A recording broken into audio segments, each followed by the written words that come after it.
Hello, love bugs.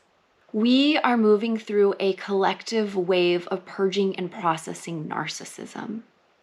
You may even be experiencing this through physical symptoms of purging, especially if you have endured a narcissistically abusive relationship.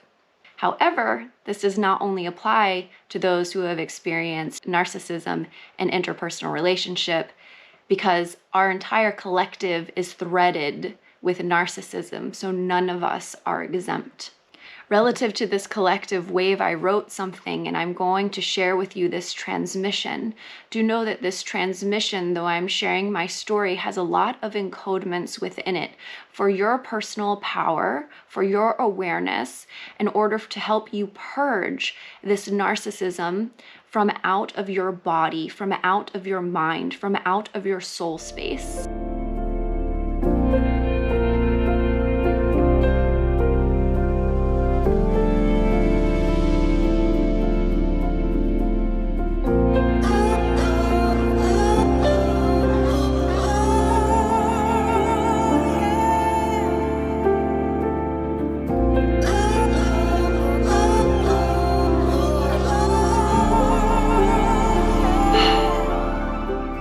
On this day, 9 years ago, I purchased my first home.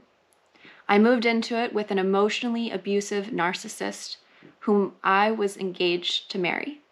Wow, how things have changed.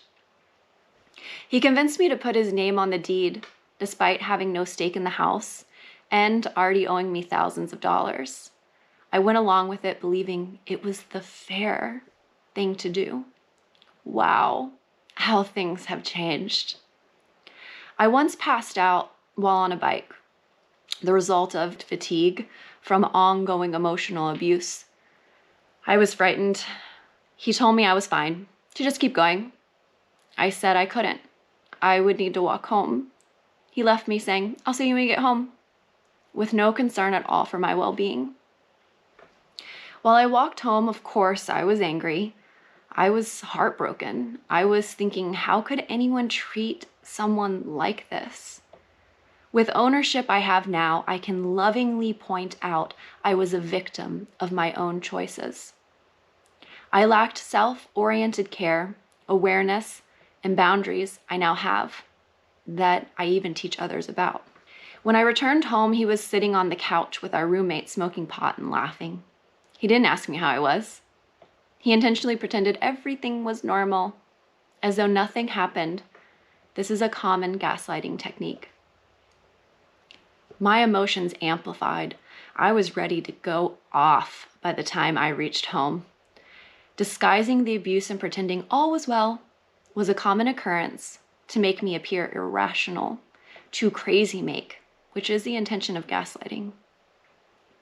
To say one thing and do another, to harm me, then involve other company, unaware of what just happened. So I would have to choose to either suppress my voice or speak openly in front of others. These situations were orchestrated, inconsistent, to create the appearance of instability, to make me look like the disruptor, when actually he was the puppeteer. Often I was emotionally exhausted or about to burst, which I commonly did. The outcome of ever-present emotional abuse. I was not standing in my power. I did not know actualized love. A couple days ago, I came across a note to myself written 9 months after the breakup. It read, "This is the first time I felt love in all my life. I never would have guessed the first time I felt love, it would be coming from myself." Wow, how things have changed. Who I am now is a reflection of deep, self-knowing love, of which I commonly receive the reflection, the way you love yourself is an inspiration. I did not know what gaslighting was, nor that I had been groomed by this relationship since my very first kiss with him in 6th grade. I did not know I sought the unavailable love of my father in the company of another. Wow, how things have changed. I rest deeply in the core of who I am, integrating myself into wholeness. I know my value more in each moment, and I facilitate the same in others. I was so fractured by 27 years of emotional abuse from childhood through intimate partnership that when I finally left, I couldn't tell what was real and what wasn't. I literally couldn't make sense of reality. I called it the gaslit fog. An image would pop up every few days of myself in a room full of mirrors, looking around to find myself. I couldn't identify which was the true me versus an implanted reflection. Neither could I orient to where I was. I didn't know what was up or down. The scene would flip all around, and I did not know how to get out.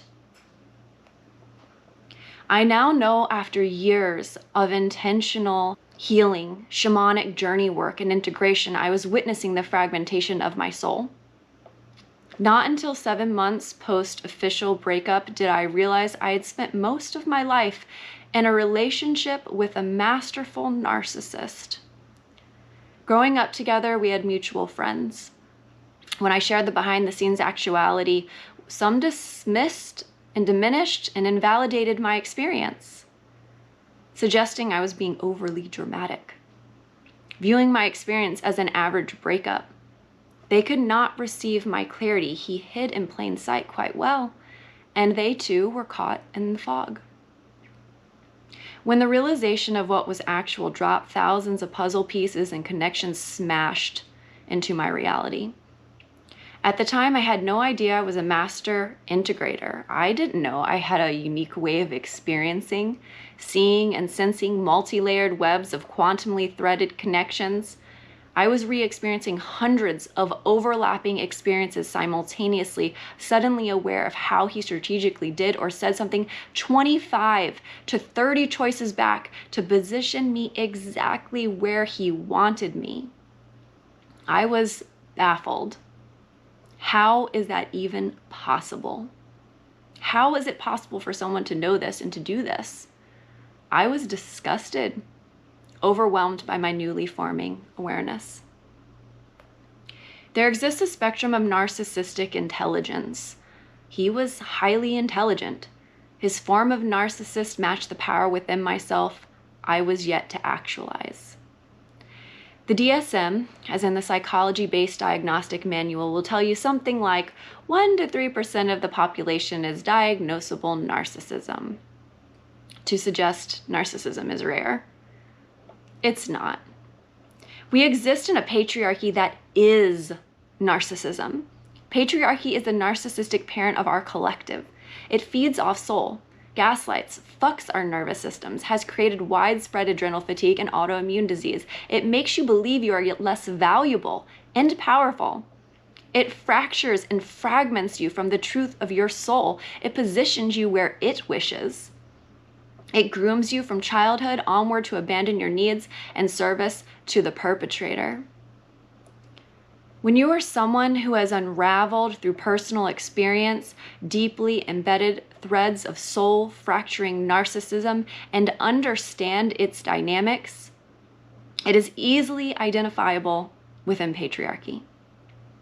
If you have successfully left a narcissistic relationship to retrieve and recover your own power, by reclaiming yourself through ownership as in upholding responsibility for your part in the dynamic, you are prepared and capable to step outside the patriarchal matrix.